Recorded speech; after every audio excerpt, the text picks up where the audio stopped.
Yo, what's going on, guys? Dungeon or Tank here, and I have a Ritual Beast deck profile for you, and this is the updated version. So let's get into the list. 3 Cannahawk. This card is pretty much a must. If you're not running it, you're not running Ritual Beast. You're not actually playing the deck. You need 3 of these. 1 Lara, 1 Zephyr Pilica, and 1 Win. That's all the tamers. Well, actually I also run 3 Winda, which is a tamer and a beast.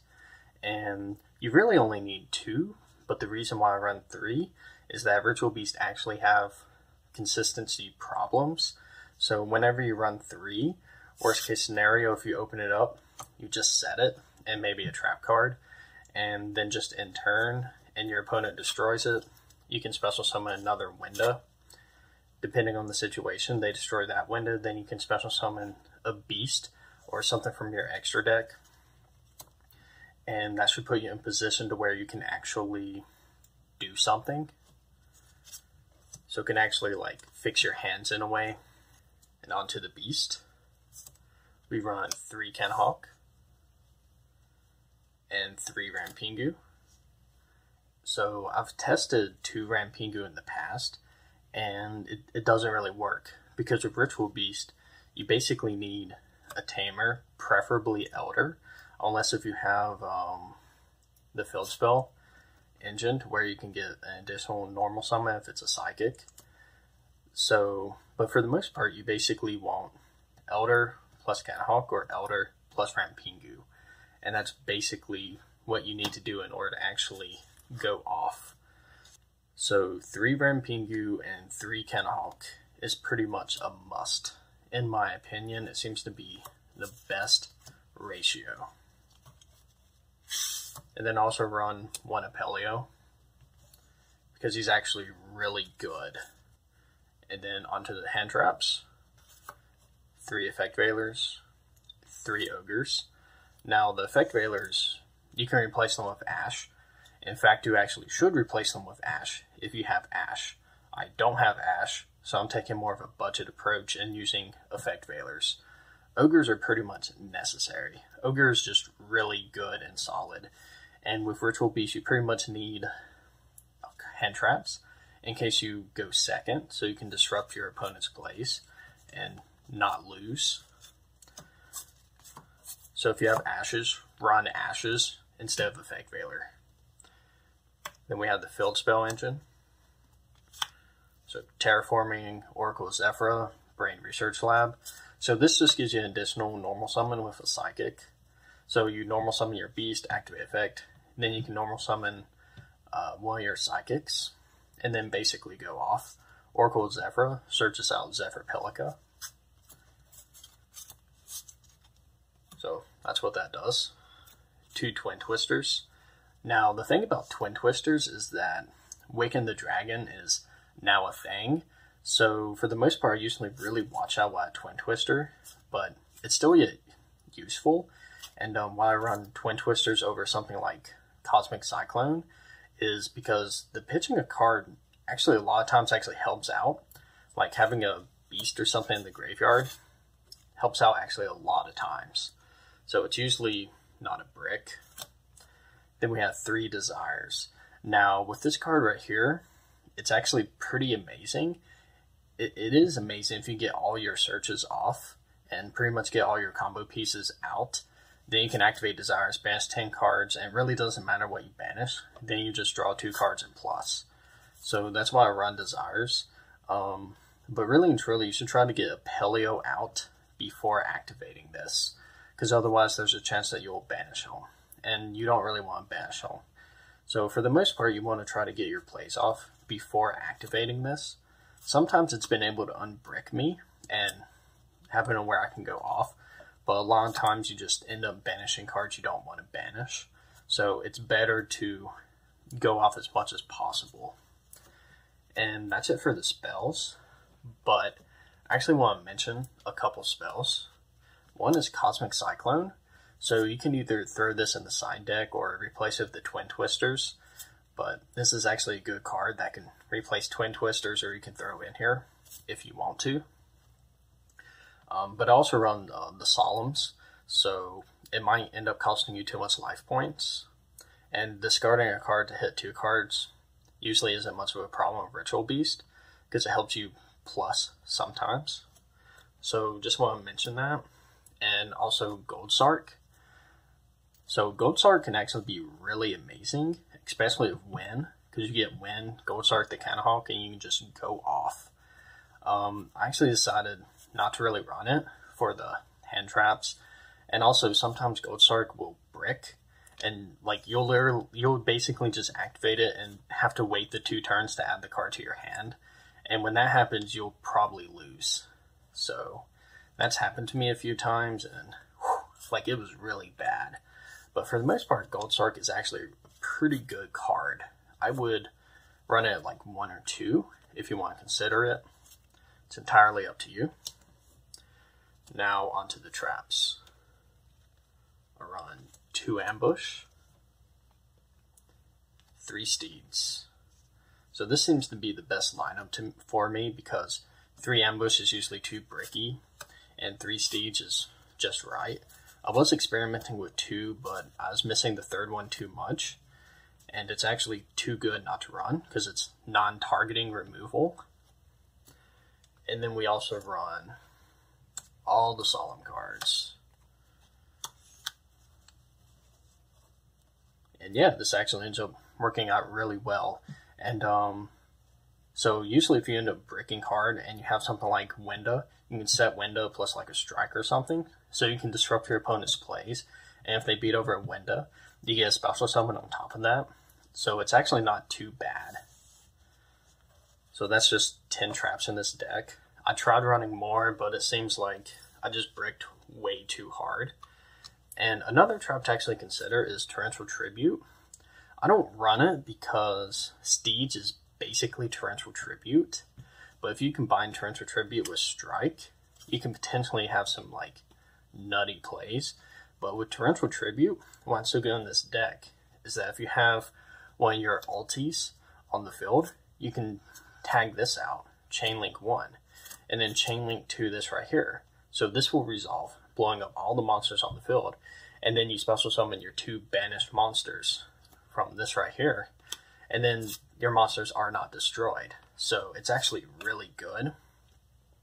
But once again, I don't run it because if I threw in 3 Torrential Tributes, that'd be way too many traps. And the Solemn Engine, along with the Ritual Beast trap cards, seem to actually be the best combo. So that's what I use. Now onto the extra deck. We run 3 of these.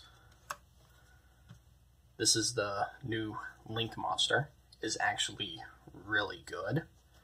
You have to run at least 2, but I like running 3. 1 Petalfin, 1 Canahawk, 2 Ulti Apelios. You really don't need the 3rd one. A lot of builds run a 3rd one, but you don't really need it. And 1 Ulti Guy Apelio. So this right here is really the only card you actually need in the extra deck, along with like a Lightning Chidori, Tornado Dragon, and maybe even a Baguska. And rest of the cards could be Cherry's targets if you want to. And Baguska, the main play of him is to have this on the field. Then you have your 2 traps or 3 traps, however many traps you have. And then you have this right here. So this acts as like a skill drain. And you can basically still just tag this out because it doesn't get negated by him. Then next turn you have your Ritual Beast monsters, plus you have number 41. So it's actually pretty good because you can basically just go for an OTK or something the next turn.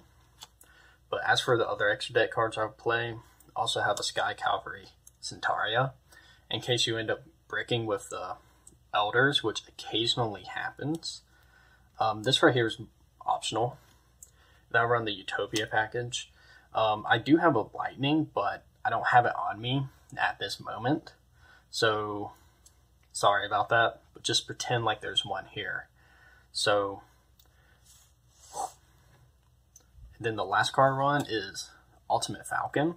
And this is basically just for Waking the Dragon. And the reason why I have Ultimate Falcon is because this card's actually really good, because you mainly use Waking the Dragon against decks that basically have a lot of back row removal, and also True Dracos. So you get this off against True Dracos or Paleo Frogs, they are going to have a tough time getting over this. And you can possibly even win the game just by using this card right here, since it's unaffected by card effects and it's a 3500 beater. So it's actually really good. So onto the side deck. Raigeki, 2 Called by the Graves. So these 3 cards right here, you can make them Ghost Reaper, Winter Cherries, or whatever it may be. I think this is just fine, because a lot of times Called by the Grave is similar to Winter Cherries, because if someone has a toad or something, they try to negate something, you Called by the Grave, banish their toad, and then it's like, it really messes them up, because they can't add the toad back. And if you especially get them on their second or third Totally Awesome, you can literally just stop their toads. And Raigeki is Raigeki, so you could even main deck that if you want to, but otherwise these are pretty good. You could replace them with Hand Traps or Winter Cherries if you want to. And then I'll run D-Fissure and Macrocosmos. And these are just for decks like Lightsworns, Burning Abyss, because they're actually really strong. I was main decking them, but D-Fissure would mess up my Ogre plays a lot, because it just seems like I would open up like 2 Ogres plus a D-Fissure more often than I should.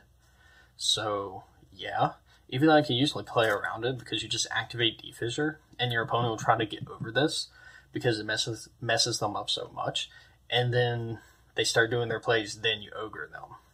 But with Macrocosmos, you can Ogre them and then chain Macrocosmos. So it's actually pretty good in regards to that.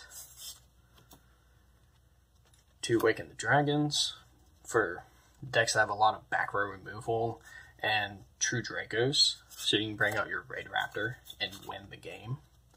And not to mention, if you have Win plus this on the field and they get over both of them, it'd be really funny. 2 D-Barriers.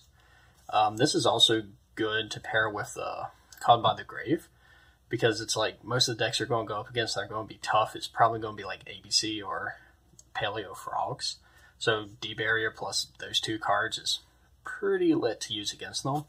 And also if you ever go up against the mirror match, you have the D-Barriers. Then we have triple red reboots. So this card right here is interesting because it can actually save you.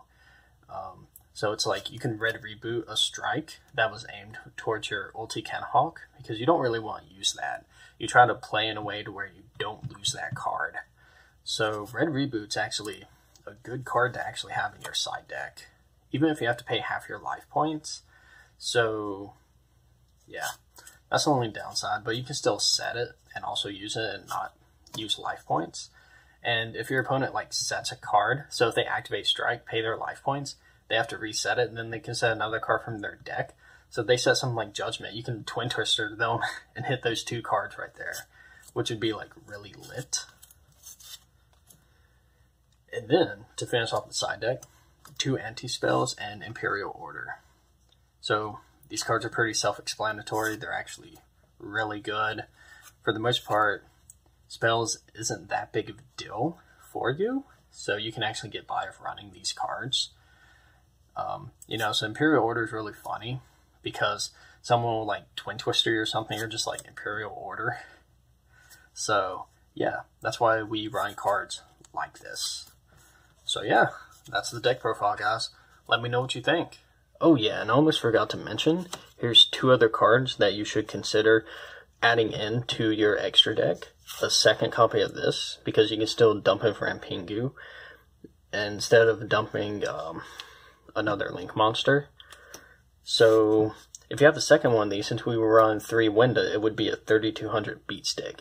It wouldn't get its effect, but still, yeah, if you have this on the field, and then you also have this right here, and then you also have a Pelio, which will give it additional 500, that'll be an additional 4100 attack. I mean, 4100 attack, that'd be an additional 1100 attack. she'll have 4,300 attack, which is a big beat stick. And Totem Bird is just Totem Bird. It's a good negate. You use it with like the Wind plus the Zephyr Pilica. I kind of took it out because it's a little bit situational, but it's still a really good card. I would still run the Utopia package over top of this right here. Or you can basically just take all that out and have Winter Cherries targets if you want to. So either way it goes, guys, let me know what you think about the deck profile. Let me know if there's anything you would actually change, ways to make it more consistent. Because for the most part, it seems to be about as consistent as it can get. So yeah, Dungeon Runner Tank, signing out.